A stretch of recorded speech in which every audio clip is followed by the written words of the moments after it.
Marc Pelletier. Je suis natif de cette île, j'ai grandi à cette île et j'ai décidé de revenir dans ma région natale. Mon métier, à la base, je suis charpentier menuisier. Mes études, j'ai fait mes études secondaires à cette île. J'ai fait ensuite des études collégiales ici à cette île aussi. J'ai complété un bac en administration à l'Université Laval avec option marketing pour ensuite travailler quelques années à Québec et revenir à cette île. Le métier de charpentier menuisier, ben moi, c'est un métier que j'ai appris, comment je pourrais dire, sur le tas. Je n'ai pas vraiment fait de formation dans une école professionnelle ou quoi que ce soit. Mon père est entrepreneur en construction ici à cette île, donc j'ai toujours travaillé. Mes jobs d'été ont toujours été dans le domaine de la construction, sur les chantiers. Donc c'est là que j'ai appris, là, avec des compagnons, si on peut dire, des gens d'expérience à côté de moi. C'est là que j'ai appris le métier de charpentier menuisier.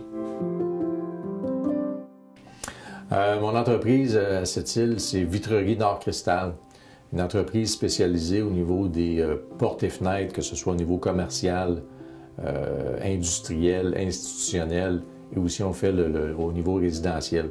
Donc c'est tout ce qui est portes, fenêtres, portes de garage, et aussi, naturellement, on est une vitrerie, donc tout ce qui touche la taille et le façonnage du verre.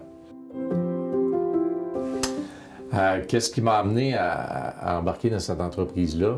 De toute façon, moi, je suis quelqu'un qui a grandi dans le milieu des affaires. Mon père est entrepreneur à partir des années 80, autour des années 80.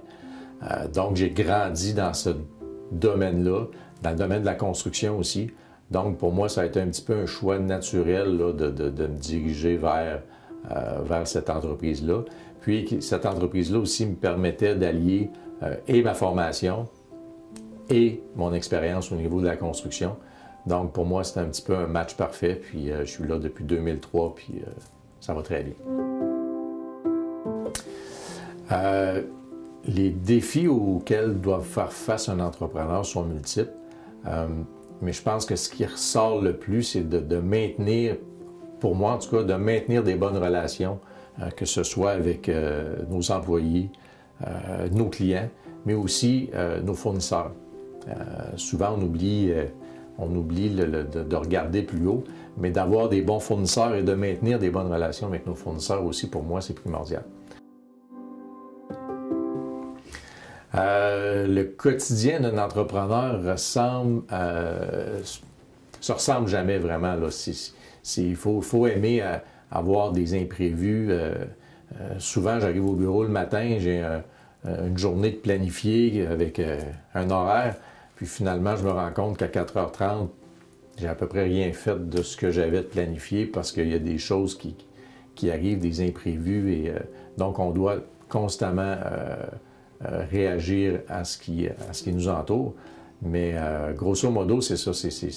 Oui, il y a des journées des fois qui peuvent être plus routinières ou qui peuvent se ressembler, mais dans la vie d'un entrepreneur, il faut aimer, je crois, avoir il n'y a pas vraiment de routine. On doit réagir à ce qui se passe autour de nous. Puis c'est ça, il faut intervenir tout de suite aussi pour justement conserver des bonnes relations. S'il arrive de quoi avec un client, il ne faut pas laisser ça aller et dire on s'en occupera la semaine prochaine. Je suis quelqu'un qui aime ça lorsqu'il arrive des imprévus ou des accros, de réparer le plus rapidement possible. Comment on gère la vie de famille? Je pense que c'est un défi de tous les jours. Pour moi, c'est important. Je mets autant d'efforts dans mon entreprise qu'à la maison. Puis c'est ça, je pense, de réussir dans la vie, c'est une chose, de réussir sa vie, ça en est une autre.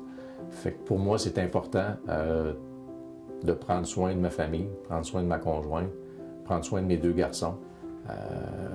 La famille est plus éloignée aussi, là. Mais c'est un défi, c'est pas toujours évident.